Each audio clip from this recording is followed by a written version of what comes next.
안녕하세요. 강동구에서 열매부동산 운영하는 강동열매 김소장입니다. 지난 9월 28일에 기획재정부에서 전세 사기 피해 방지 방안을 발표했습니다. 그래서 오늘은 그 내용이 어떤 것이 있는지 정리해보는 시간 갖도록 하겠습니다.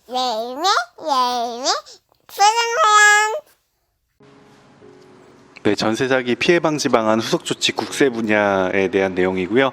미납 국세 열람제도 실효성 강화 등에 관련된 내용입니다. 기획재정부 조세 법령 운영과에서 지난달 9월 18일에 발표한 내용이고 제가 정리해 보겠습니다. 일단은 계약 단계와 임차 단계, 경매 또는 공매 단계가 세 가지로 나누어서 발표가 되었는데요. 우선 첫 번째로 계약 단계입니다.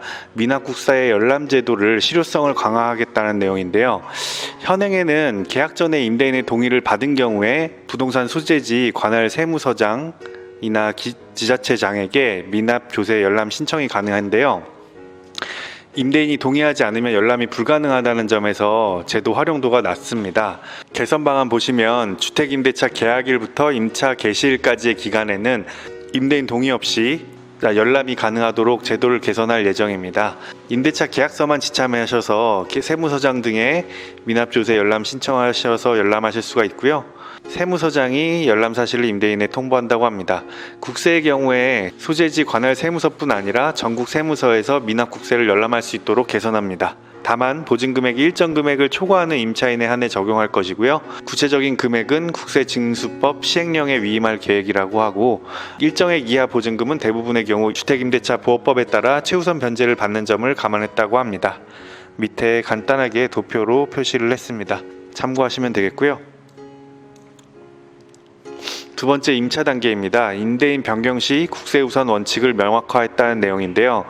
현재는 임대인이 변경되는 경우에는 국세와 임차 보증금 간의 변제 순서에 대한 명시적인 규정이 없었다고 합니다.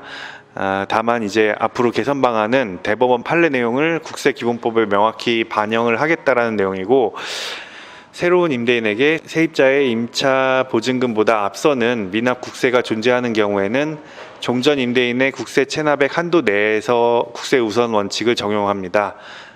새로운 집주인의 체납 세금이 많으면 보증금보다 세금 변제가 우선시돼서 세입자가 보증금을 돌려받지 못하는 우려가 있는데요.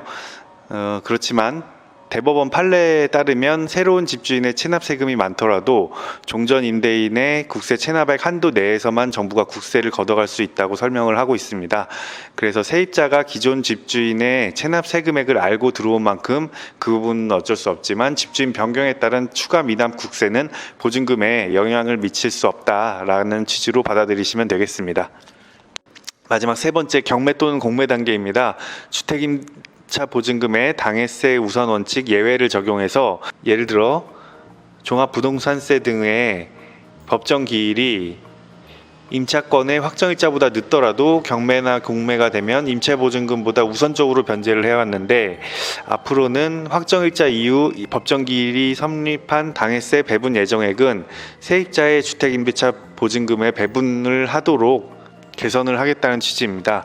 그래서 이런 당해세 우선 원칙이 예외는 저당권이나 다른 권리에는 영향을 미치지 않고 주택임차 보증금과 당해세 관계에서만 적용이 된다.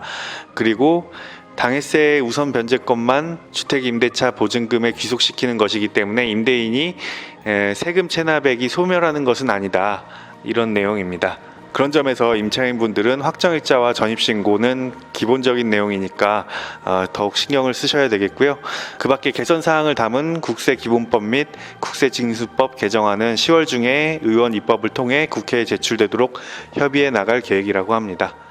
그래서 오늘 전세 사기 피해 방지 방안 후속 조치 관련 내용 기획재정부 자료를 토대로 정리해 봤습니다. 매주 목요일 저녁 7시에 뵙겠습니다. 감사합니다.